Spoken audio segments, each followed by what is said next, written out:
വിശുദ്ധകുരിശിൻ്റെ അടയാളത്താൽ ഞങ്ങളുടെ ശത്രുക്കളിൽ നിന്ന് ഞങ്ങൾ രക്ഷിക്കുക. ഞങ്ങളുടെ തമ്പുരാനെ, പിതാവിൻ്റെയും പുത്രൻ്റെയും പരിശുദ്ധാത്മാവിൻ്റെയും നാമത്തിൽ ആമേൻ. ഈശോ മിശിഹായ്ക്ക് സ്തുതിയായിരിക്കട്ടെ. Ave Maria. ഈശോയുടെ പ്രിയ മക്കളെ, കിട്ടിയ ഈശോയെ നഷ്ടപ്പെടുത്തരുത്.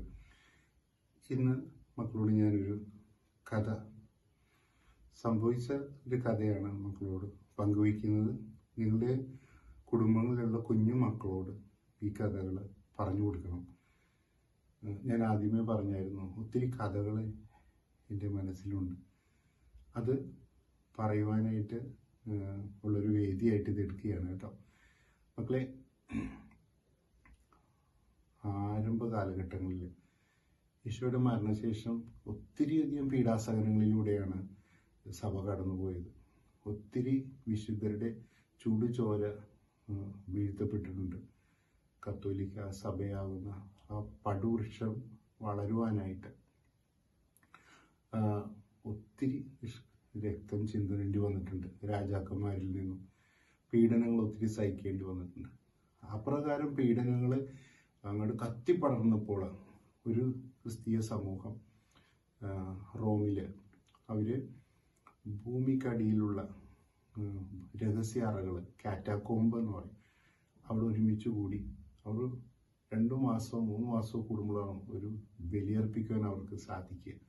കൊതിയോടുകൂടി ബലിയർപ്പിച്ച് കഴിഞ്ഞ വൈദികൻ, അദ്ദേഹം ദിവ്യകാരുണ്യം ആരാധന തൊട്ടാൽ 1 കിലോമീറ്റർ അകലെയുള്ള ഒരു കോൺവെന്റിലെ ദിവ്യകാരുണ്യ ആരാധനയ്ക്കായിട്ടിരിക്കുന്ന സഹോദരിമാർക്ക് കൊണ്ട് കൊടുക്കുവാനായിട്ട് ആഗ്രഹിച്ചു.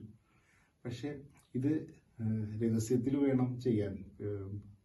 പിടിച്ചു കഴിഞ്ഞാൽ, പട്ടാളം പിടിച്ചു കഴിഞ്ഞാൽ ക്രൂരമായ രീതിയിൽ മരണം ഉറപ്പാണ് മക്കളെ. അത്രത്തോളം ക്രിസ്ത്യാനികളെ വെറുത്ത് ഇരുന്ന, അത്രത്തോളം കണ്ടു കഴിഞ്ഞാൽ അപ്പം കൊല്ലുന്ന ഒരു സാഹചര്യമായിരുന്നു അന്ന്. അപ്പോഴാണ് അച്ഛൻ ഇത് സങ്കടത്തോടെ പറഞ്ഞ്, ഇതെങ്ങനെ അവിടെ എത്തിക്കും? അപ്പോൾ തീക്ഷ്ണതയുള്ള ധീരരായ ക്രിസ്ത്യാനികൾ നിറഞ്ഞ പള്ളി, മക്കൾ ഓർക്കണം, ഭൂമിക്കടിയിലാണ്, രഹസ്യ അറയിലാണ്. അപ്പോൾ ഒരു 6 വയസ്സുള്ള ഒരു കുഞ്ഞ് മുമ്പോട്ട് വന്നിട്ട് പറഞ്ഞു, അച്ഛാ, ഞാൻ കൊണ്ടു കൊടുക്കാം. എല്ലാവരും അതിശയിച്ചു. അവൻ്റെ മാതാപിതാക്കളും തടഞ്ഞു, മോനെ. പക്ഷെ അവൻ്റെ തീക്ഷ്ണത കണ്ടപ്പോൾ വൈദികന് വലിയ സന്തോഷമായി. പ്രിയമക്കളെ, അദ്ദേഹം തൻ്റെ ആ മണിച്ചപ്പ് അത് തുറന്ന് അതിൻ്റെ ഉള്ളിൽ ദിവ്യകാരുണ്യം എടുത്തു വെച്ച് അത് മൂടി അവൻ്റെ കഴുത്തിലിട്ട് കൊടുത്തു, ഒരു മാലയായിട്ട് അവൻ്റെ കോട്ടിനുള്ളിൽ. എന്നിട്ട് പറഞ്ഞു, മോനെ, ഇത് ആരെങ്കിലും കണ്ടു കഴിഞ്ഞാൽ ഈ ദിവ്യകാരുണ്യം നിലത്തിട്ട് ചവിട്ടും, തുപ്പി അവർ വൃത്തികേടാക്കും. നിന്നെയും അവർ, പ്രിയ ദൈവമക്കളെ, നിന്നെയും അവർ കൊല്ലും എന്ന് പറഞ്ഞപ്പോൾ അവൻ പറഞ്ഞു, എനിക്ക് എൻ്റെ ജീവൻ പോയാലും കിട്ടിയ ഈശോയെ ഞാൻ നഷ്ടപ്പെടുത്തില്ല അച്ഛാ എന്ന് പറഞ്ഞു. അവൻ 2 കൈയും നെഞ്ചത്ത് വെച്ച് ആ ഈശോയെ തൻ്റെ നെഞ്ചോട് ചേർത്ത് വെച്ചിട്ട് മമ്മിയും ഡാഡിയും ടാറ്റ പറഞ്ഞു, എല്ലാവരോടും ടാറ്റ പറഞ്ഞു അവൻ മുന്നോട്ട് നീങ്ങുകയാണ്.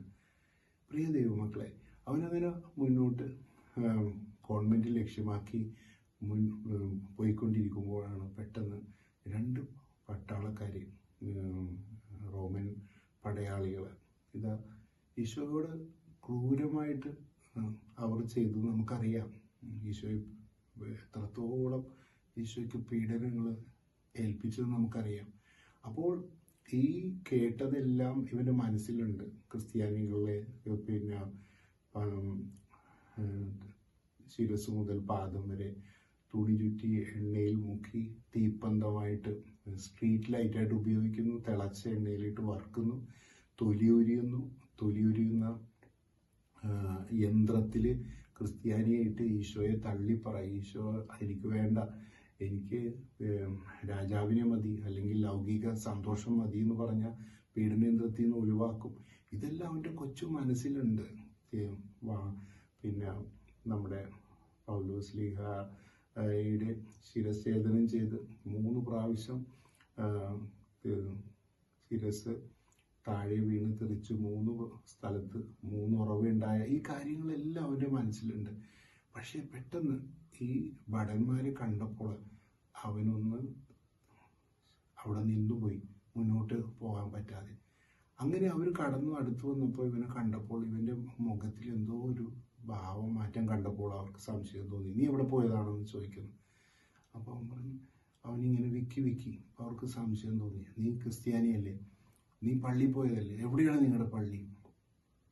അപ്പോൾ ഉടനെ തന്നെ പെട്ടെന്ന് അവൻ വല്ലാതെ ഭയപ്പെട്ടു വിറച്ചു. എങ്കിലും അവൻ സർവ്വശക്തി എടുത്ത് അവൻ തൻ്റെ 2 കൈയും എടുത്ത് നെഞ്ചത്ത് വെക്കുകയാണ്. ഈശോയെ, അവൻ പറയുകയാണ്, ഈശോയെ, അങ്ങയെ കണ്ടെത്താൻ ഇവർക്ക് ഇടവരരുതേ, എൻ്റെ ജീവൻ പോയാലോ എന്ന് ആ കുഞ്ഞ് നെഞ്ചത്ത് കൈവച്ച് പറയുകയാണ് മക്കളെ. ഉടനെ തന്നെ അവർ പറയുകയാണ്, നീ എന്താണ്, നിന്റെ കോട്ടിനുള്ളിൽ എന്താണ്, നീ എന്താ ഇങ്ങനെ പിടിച്ചിരിക്കും? അപ്പോൾ അവൻ പറയുകയാണ്, എൻ്റെ കോട്ടിനുള്ളിൽ ഒന്നുമില്ല കേട്ടോ. നിഷ്കളങ്കതയോടുകൂടി അവൻ പറഞ്ഞു. അവർ സകല ശക്തി ഉപയോഗിച്ച് അവൻ്റെ കൈ മാറ്റി കോട്ടിനുള്ളിൽ നിന്ന് ഈശോയുടെ മണിച്ചപ്പിലുള്ള ദിവ്യകാരുണ്യത്തെ എടുക്കാൻ അവർ ശ്രമിക്കുകയാണ്. എന്തോ അവൻ ഒളിച്ചു വെച്ചെന്ന് അവർക്ക് മനസ്സിലായി. അവൻ കണ്ണടച്ച് പ്രാർത്ഥിക്കുകയാണ് മക്കളെ. ഈശോയെ, എൻ്റെ ഈശോയെ നഷ്ടപ്പെടാൻ ഇടവരരുതെന്ന് മക്കളെ. അവൻ്റെ പ്രാർത്ഥന സ്വർഗം കേട്ടു. ഇതാ ആ കൈകൾ വിടർത്താൻ അവർക്ക് സാധിച്ചില്ല. ചുരുക്കി പറഞ്ഞാൽ അവനെ താഴെ പ്രാർത്ഥിക്കുകയാണ് മക്കളെ. ഈശോയെ, എൻ്റെ ഈശോയെ നഷ്ടപ്പെടാൻ ഇടവരരുതെന്ന് മക്കളെ. അവൻ്റെ പ്രാർത്ഥന സ്വർഗം കേട്ടു. ഇതാ ആ കൈകൾ വിടർത്താൻ അവർക്ക് സാധിച്ചില്ല. ചുരുക്കി പറഞ്ഞാൽ അവനെ താഴെയിട്ട് ബലം പ്രയോഗിച്ച് തട്ടിയും എല്ലാ രീതിയിലും അവനെ പ്രയാസപ്പെടുത്തി. അവൻ്റെ ജീവൻ നഷ്ടപ്പെട്ടു. പ്രിയ മക്കളെ, ജീവൻ നഷ്ടപ്പെട്ടിട്ടുണ്ട്. അവൻ്റെ കൈ വേർപെടുത്താൻ അവർക്ക് സാധിച്ചില്ല. അവൻ മരിച്ചു എന്ന് കണ്ടപ്പോൾ അവർ അവരുടെ ഉദ്യമം അവസാനിപ്പിച്ച് അവർ പോവുകയാണ്. കുഞ്ഞിനെ സന്ധ്യയായിട്ടും തിരിച്ചു വരാതെ കണ്ട ഇതാ പ്രിയപ്പെട്ട മാതാപിതാക്കളും സഹോദരങ്ങളും കൂട്ടുകാരെല്ലാവരും പയ്യെ പുറത്തിറങ്ങി സന്ധ്യ നോക്കുമ്പോൾ പ്രിയ മക്കളെ ഇതാ മഞ്ഞിൽ മരവിച്ച് അവനോട് കിടക്കുകയാണ്. പക്ഷേ അവൻ്റെ പിഞ്ചിളം കൈകൾ കൊണ്ട് ദിവ്യകാരുണ്യത്തെ പൊതിഞ്ഞു പിടിച്ചിട്ടുണ്ട്. അതിനെ കണ്ടെത്താൻ, അതിനെ കൈവിടാൻ അവൻ തയ്യാറായില്ല മക്കളെ. ആ കുഞ്ഞ് വലിയ വായിൽ കരഞ്ഞു. വളരെ സങ്കടത്തോടെ മാതാപിതാക്കള് വളരെ വിഷമത്തോടു കൂടി. പക്ഷേ പ്രിയമക്കളെ, അവർക്കൊരു സന്തോഷമുണ്ട്. കാരണം തങ്ങളുടെ കുഞ്ഞുമകൻ ഈശോയ്ക്ക് വേണ്ടി തൻ്റെ ജീവൻ ബലി കഴിച്ചല്ലോ എന്ന്. ഇതാ കുഞ്ഞിനെ അവർ വളരെ ബഹുമാനത്തോടെ ആദരവോടെ സംസ്കരിച്ചു. പ്രിയ ദൈവമക്കളെ, ഈ കാറ്റാക്കോമ്പ് എന്ന് പറയുന്നത് ഇന്നും റോമിൽ ചെന്നാൽ കാണാൻ സാധിക്കും. ഒരു ഭൂമിക്കടിയിലുള്ള ചെറിയ പള്ളികൾ, അവിടെ മതിലിലെല്ലാം അന്നത്തെ പ്രിയപ്പെട്ട ഈശോയെ സ്നേഹിച്ചവരുടെ രക്തസാക്ഷികളവരുടെ മൃത ശരീരം അവിടെ സംസ്കരിച്ചിരിക്കുകയാണ് മതിലിൽ. പ്രിയ മക്കളെ, എത്രയോ പേര് ഈശോയ്ക്ക് വേണ്ടി രക്തസാക്ഷികളായി. എത്രയോ കൊതിയായിരുന്നു അവർക്ക് അന്ന് ദിവ്യകാരുണ്യം സ്വീകരിക്കാൻ, ദിവ്യബലിയിൽ പങ്കെടുക്കാൻ. ഇന്ന് നമുക്കതെല്ലാം അന്യം നിന്നുപോയി. പ്രിയ മക്കളെ, ഇന്ന് നമുക്ക് ചുറ്റും ദേവാലയങ്ങളാണ്. ഒരു ദിവസം 10, 15, 20 ദിവ്യബലികളാണ് ചുറ്റുമുള്ള പള്ളികളിൽ നടക്കുന്നത്. പക്ഷേ നമ്മൾ അതിലൊന്നും പങ്കെടുക്കുന്നില്ല.